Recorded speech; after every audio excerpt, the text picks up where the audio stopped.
नमस्कार, स्वागत है आपका। मैं हूं आपके साथ रंजना सिंह राठौड़। बुलेटिन की शुरुआत करेंगे फटाफट खबरों के साथ, लेकिन उससे पहले आप सभी दर्शकों को नए साल की हार्दिक शुभकामनाएं। चलिए एक नजर डाल लेते हैं देश विदेश की बड़ी खबरों पर फटाफट अंदाज में। केंद्रीय स्वास्थ्य मंत्री ने प्रेस कॉन्फ्रेंस कर जानकारी देते हुए बताया कि देश में 2 जनवरी से कोरोना वैक्सीन को लेकर ड्राई रन शुरू किया जाएगा। वीडियो कॉन्फ्रेंसिंग के जरिए स्वास्थ्य मंत्री ने सभी राज्यों में ड्राई रन की तैयारियों का जायजा भी लिया।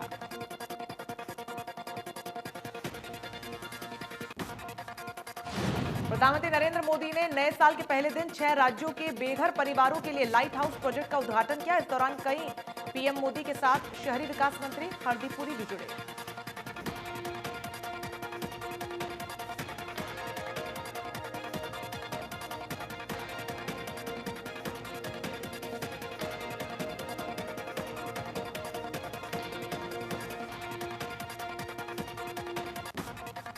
प्रधानमंत्री मोदी ने लाइट हाउस प्रोजेक्ट का उद्घाटन वीडियो कॉन्फ्रेंसिंग के जरिए किया, जिसमें त्रिपुरा, उत्तर प्रदेश, मध्य प्रदेश, तमिलनाडु, आंध्र प्रदेश, झारखंड और गुजरात के मुख्यमंत्रियों ने संबोधित किया।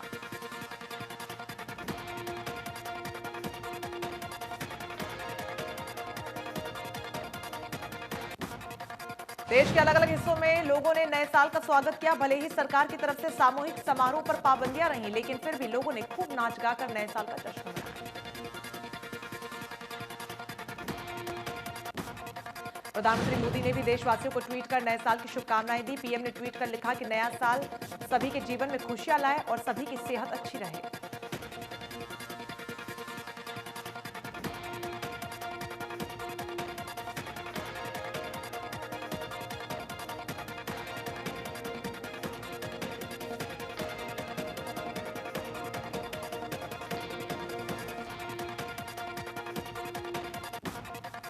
नए साल पर कांग्रेस नेता राहुल गांधी ने भी ट्वीट कर शुभकामनाएं दी। राहुल ने ट्वीट कर लिखा कि नए साल पर हमें उन्हें भी याद करना चाहिए जिन्होंने हमारे लिए अपना बलिदान दिया। साथ राहुल ने लिखा कि उनका दिल किसानों के साथ है।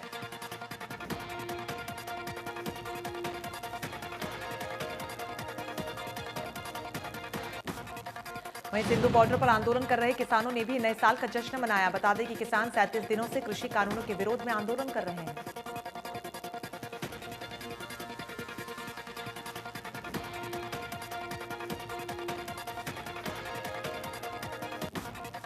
नए साल के पहले दिन दिल्ली एनसीआर में छाया घना कोहरा। कई इलाकों में विजिबिलिटी 0, सड़क पर वाहनों की थमी रफ्तार।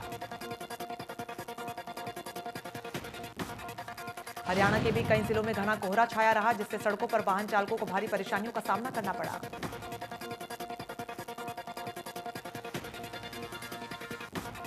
चार मई से 10 जून तक होगी सीबीएसई की परीक्षाएं। नतीजे 15 जुलाई को सामने आएंगे। केंद्रीय मंत्री रमेश पोखरियाल निशंक ने प्रेस कॉन्फ्रेंस कर जानकारी दी।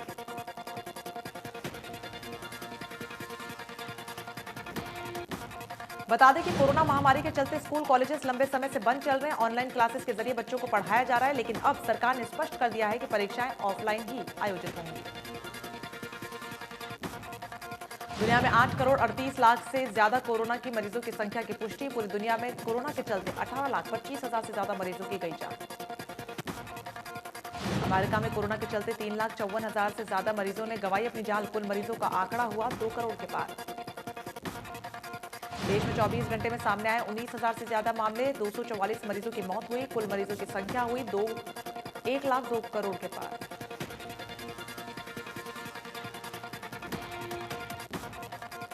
महाराष्ट्र में कोरोना से 24 घंटे में 58 मरीजों की जान गई है। 3,509 केस सामने आए। 3,612 मरीज हुए रिकवर।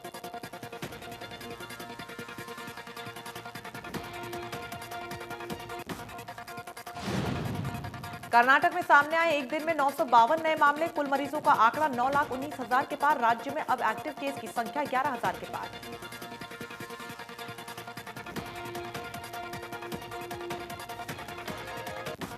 राजधानी दिल्ली में एक दिन में कोरोना के 574 नए मामले आए सामने। 24 घंटे में 13 मरीजों की मौत हुई।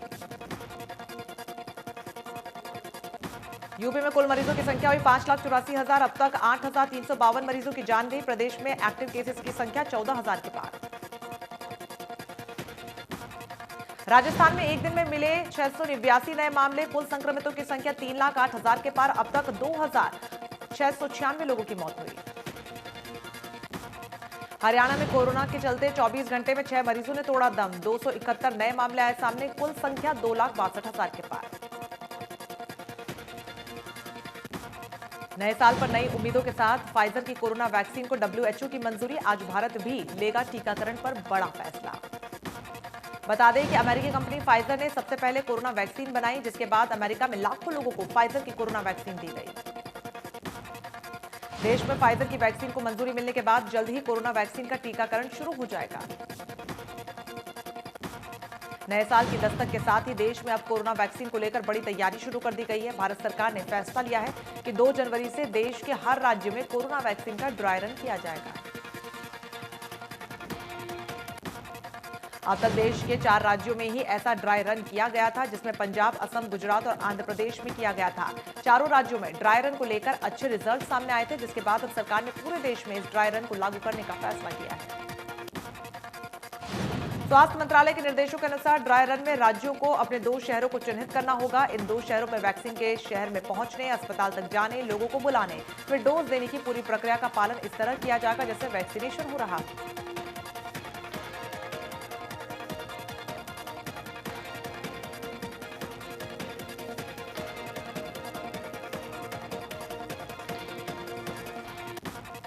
साथ ही सरकार ने कोरोना वैक्सीन को लेकर जिस कोविड मोबाइल ऐप को बनाया है, उसका भी ट्रायल किया जाएगा। ड्राई रन के दौरान जिन लोगों को वैक्सीन दी जानी होती है, उन्हें SMS भेजा जाएगा। उसके बाद अधिकारियों से लेकर स्वास्थ्यकर्मी वैक्सीनेशन पर काम करेंगे।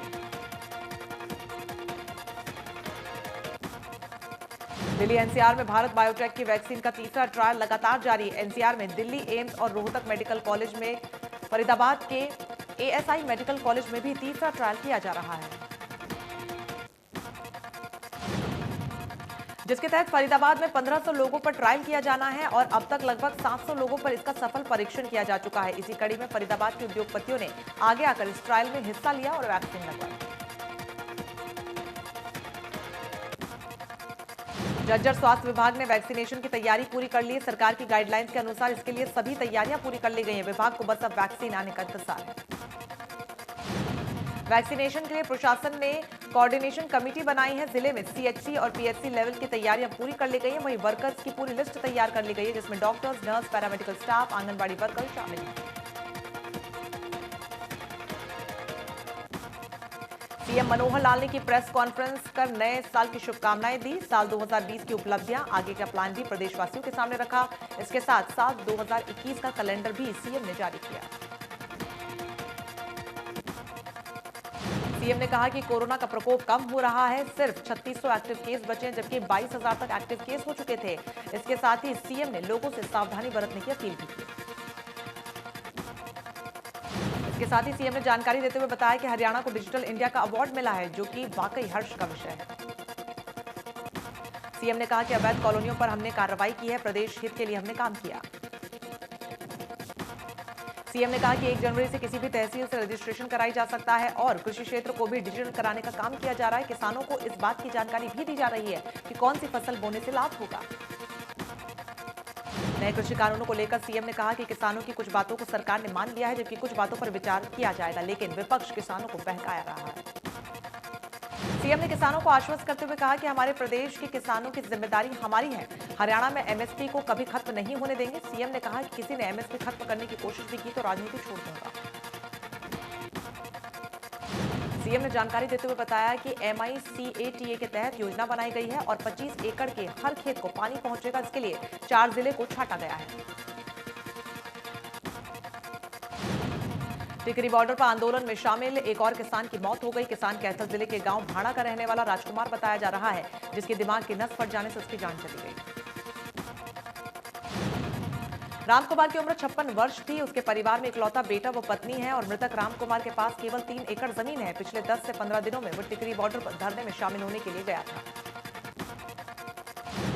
गांव भाना के ग्रामीणों ने सरकार से मांग की है कि मृतक को शहीद का दर्जा दिया जाए, वो परिवार को 50 लाख रुपए की सहायता व सरकारी नौकरी दी जाए। प्रदेश सरकार के 1 साल के कामकाज का आकलन करने को लेकर कांग्रेस विधायक दल की बैठक हुई। बैठक के बाद कांग्रेस विधायक दल के नेता और पूर्व सीएम भूपेंद्र हुड्डा ने प्रेस कॉन्फ्रेंस की। पूर्व सीएम हुड्डा ने किसान आंदोलन को लेकर कहा कि आज पूरे देश का किसान हरियाणा के चारों तरफ बैठा है। किसानों को आंदोलन के दौरान दिल्ली के बॉर्डर पर बैठे 36 दिन हो गए हैं। उन्हें आशंका है कि कानून उनके हित में नहीं है। पूर्व सीएम हुड्डा ने कहा कि मैंने पहले भी कहा था कि इन 3 कानूनों के साथ चौथा कानून भी बनाना चाहिए, जो कि एमएसपी का कानून होना चाहिए। हुड्डा ने कहा कि इन कानूनों से उपभोक्ता और किसान दोनों का नुकसान है। सरकार के साथ किसानों की बैठक को लेकर हुड्डा ने कहा कि मुझे उम्मीद है कि इनकी मांग मानी जाएगी। दरअसल किसानों के साथ 7वें दौर की बातचीत में भी 4 में से 2 बिंदुओं पर ही सहमति बनी है। हुड्डा ने विधानसभा सत्र बुलाने को लेकर कहा कि हमने राज्यपाल से विधानसभा का सत्र बुलाने की बात कही। सरकार के साथ चल रहे विधायकों ने भी अपना समर्थन वापस ले लिया है। हुड्डा ने कहा कि हम सरकार के खिलाफ अविश्वास प्रस्ताव लाना चाहते हैं। हमने राज्यपाल से मिलने का समय मांगा, लेकिन कोरोना का बहाना बनाकर हमें मिलने का समय नहीं दिया जा रहा। कैथल के उपखंड पुंडरी में पहुंचे पूर्व मुख्यमंत्री भूपेंद्र सिंह हुड्डा ने कहा कि किसान आंदोलन को कांग्रेस का शुरू से समर्थन है, इसलिए हम नो कॉन्फिडेंस मोशन अविश्वास प्रस्ताव लाने की मांग कर रहे हैं। किसान आंदोलन को लेकर पूर्व मंत्री किरण चौधरी ने आरोप लगाया कि किसानों के साथ आज तक ऐसी ज्यादती कभी नहीं हुई। सरकार को किसानों की बात सुननी ही चाहिए।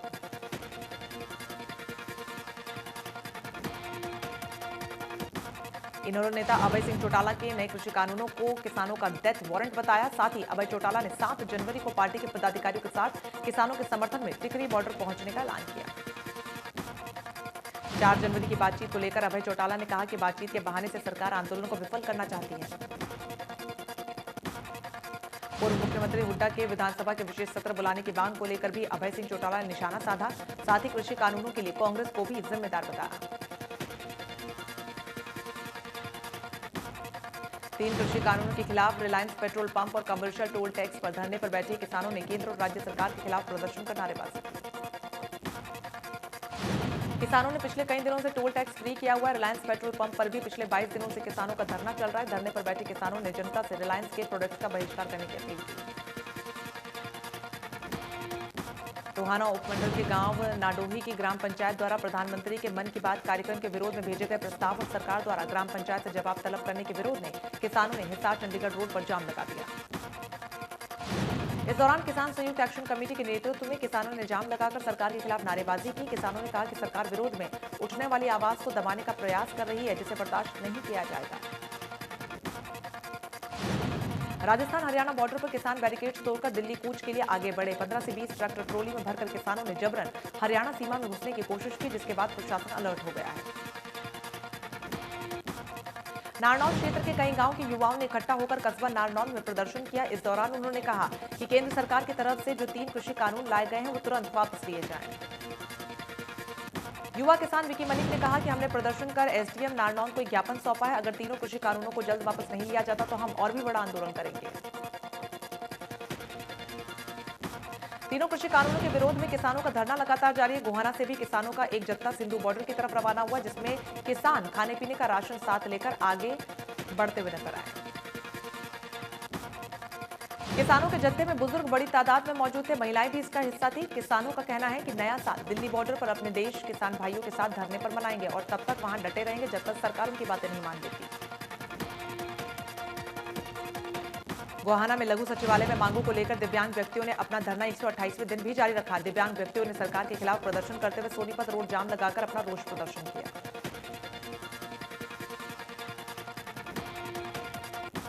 गोहाना के अगुलाना गांव में स्थित देवीलाल शुगर मिल में अभी तक इस पेराई सत्र में 10 लाख क्विंटल गन्ने की पेराई हो चुकी है। वहीं शुगर प्रोडक्शन 165 लाख बैग का हो चुका है। मिल में चीनी की रिकवरी 9.30% है। बढ़ती शुगर मिल की प्रोडक्शन को देखते हुए 1.5 लाख क्विंटल और 3 लाख बैग स्टोरेज के लिए मिल में बड़ा गोदाम बनने के लिए मंजूरी भी मिल गई है। इस नए साल से नेशनल हाईवे के सभी टोल प्लाजाज पर देश भर में कैश लेना बंद हो जाएगा। टोल लेन के केवल फास्टैग लगे वाहन ही जा सकेंगे। करेना में जिला नगर योजनाकार की टीम ने लगभग 2 एकड़ क्षेत्र में विकसित की जा रही अवैध कॉलोनियों में तोड़फोड़ की कार्रवाई की।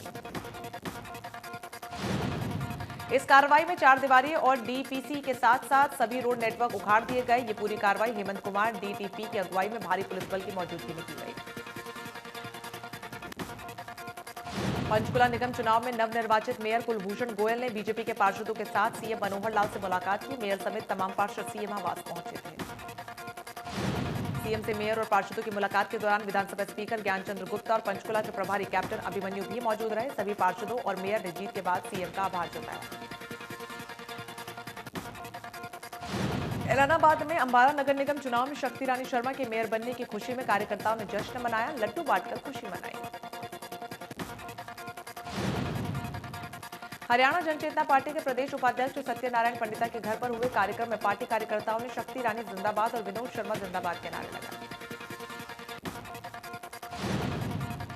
इस मौके पर पार्टी कार्यकर्ताओं को संबोधित करते हुए पार्टी के प्रदेश उपाध्यक्ष सत्यनारायण पांड्या ने कहा कि केंद्र में मंत्री रहते हुए विनोद शर्मा ने पूरे हरियाणा के साथ अंबाला शहर का भी पूरा विकास करवाया, लोगों के दिलों में अपना स्थान बनाया, इसीलिए यह ऐतिहासिक जीत मिली है। भिवानी के बीटीएम कॉलोनी में पीने के पानी की समस्या बनी हुई है। कॉलोनी में पीने के पानी के साथ सीवरेज का पानी सप्लाई में आने से लोग बीमारियों की चपेट में आ रहे हैं। पीने के पानी की समस्या को लेकर कॉलोनी के लोगों ने सरकार और प्रशासन से स्वच्छ जल मुहैया करवाने की मांग की। साथ ही प्रशासन को चेतावनी भी दी कि जल्द समस्या का समाधान नहीं हुआ तो वो रोड जाम करने को मजबूर होंगे। नूंह में एचटीईटी परीक्षा को लेकर प्रशासन पूरी तरीके से तैयार। उपायुक्त धीरेन्द्र खडगटा ने कहा कि जिले में परीक्षा के दौरान परीक्षार्थियों की मदद करने और लापरवाही बरतने वाले केंद्र संचालक या फिर ड्यूटी स्टाफ पर कानूनी कार्रवाई की जाएगी। उन्होंने बताया कि 2 जनवरी को पीजीटी लेवल 3 की परीक्षा शाम 3 बजे से शाम 5:30 बजे तक, टीजीटी लेवल 2 की परीक्षा 3 जनवरी को सुबह 10 बजे से 12:30 बजे तक होगी और पीआरटी लेवल 1 की परीक्षा 3 जनवरी को दोपहर 3 बजे से 5:30 बजे तक होगी। फरीदाबाद के 24 गांवों को निगम में शामिल किए जाने के विरोध में प्रतला के मच्छगर गांव के लोगों ने एक पंचायत का आयोजन किया, जिसमें केंद्रीय मंत्री के सामने विरोध करने का फैसला लिया गया। ग्रामीणों का कहना है कि निगम में शामिल होने से गांव की हालत और ज्यादा खराब हो गई, इसलिए निगम अपना फैसला वापस ले। सिरसा में सीआईए पुलिस ने लूटपाट करने वाले गिरोह का पर्दाफाश किया। पुलिस ने लूटपाट में शामिल 3 आरोपियों को गिरफ्तार किया। इस मामले में डीएसपी आर्यन चौधरी ने जानकारी देते हुए बताया कि आरोपियों ने पुलिस की पूछताछ में 11 आपराधिक वारदातें भी कबूली हैं। फरीदाबाद के बहुचर्चित निकिता हत्याकांड की जांच 2 महीने बाद भी अधूरी है। जांच पूरी नहीं होने के चलते निकिता के परिजन नाराज हैं। जांच जल्द पूरी करने को लेकर निकिता के माता-पिता ने अपने वकील के साथ केंद्रीय गृह राज्य मंत्री कृष्णपाल गुर्जर से मुलाकात की। जल्द से जल्द जांच पूरी करने की मांग की। परिजनों की मांग पर कृष्णपाल गुर्जर ने आश्वासन देते हुए जांच जल्द पूरी करवाने की बात कही। साथ ही परिजनों की मुलाकात मुख्यमंत्री मनोहर लाल से भी करवाने की बात कही। जुलाना में नए साल का पहला दिन चोरों के नाम रहा, जहां पर चोरों ने 2 दुकानों में सेंध लगाई। पहली चोरी किराने की दुकान में हुई, जहां पर चोर दुकान में घुसकर नकदी साफ करके फरार हो गए। इसके अलावा चोरों ने पशु चारे की दुकान का भी राशनदान तोड़कर दुकान में रखी नकदी लेकर फरार हो गए। दुकान में सीसीटीवी भी लगे थे, लेकिन इतने बेखौफ थे कि चोर सीसीटीवी का जरा भी डर उनके मन में नजर नहीं आया। यूपी के बागपत में कोहरे का कहर देखने को मिला। ईस्टर्न पेरिफेरल एक्सप्रेसवे पर कोहरे के चलते 18 गाड़ी आपस में टकरा गई। हादसे में 3 लोगों की जान चली गई, जबकि कई लोग गंभीर रूप से जख्मी हैं। सभी घायलों को गाजियाबाद के जिला अस्पताल में भर्ती करवाया गया। सिरसा में भारतीय किसान एकता मंच के नए साल के मौके पर कार्यक्रम का आयोजन किया, जिसमें सैकड़ों की संख्या में लोगों ने हिस्सा लिया। प्रतला में नए साल पर शहीदों को श्रद्धा सुमन अर्पित कर श्रद्धांजलि दी गई। जेजेपी के जिला अध्यक्ष तेजपाल डागर ने कारगिल में शहीद हुए वीरेंद्र सिंह को उनके जन्मदिवस पर श्रद्धांजलि दी। इस दौरान तेजपाल डागर ने कहा कि हम अपनी फौज के जवानों के हौसले ही आजादी की सांस ले रहे हैं। उन्होंने कहा कि हमें गर्व है कि शहीद वीरेंद्र सिंह पर अपनी जान न्यौछावर कर दुश्मनों के चक्के छुड़ा दिए। यमुनानगर में श्री कृष्ण कृपा सेवा समिति ने एक धार्मिक कार्यक्रम का आयोजन किया, जिसमें भारी संख्या में श्रद्धालुओं ने भाग लिया। कार्यक्रम में महामंडलेश्वर स्वामी ज्ञानानंद जी महाराज ने श्रद्धालुओं को आशीर्वाद दिया। इस समारोह में महामंडलेश्वर स्वामी ज्ञानानंद जी महाराज ने लोगों को नए साल की शुभकामनाएं देते हुए कहा कि साल 2020 की विदाई कोरोना के खात्मे के साथ हो, समाज से द्वेष और कटुता अहंकार खत्म हो।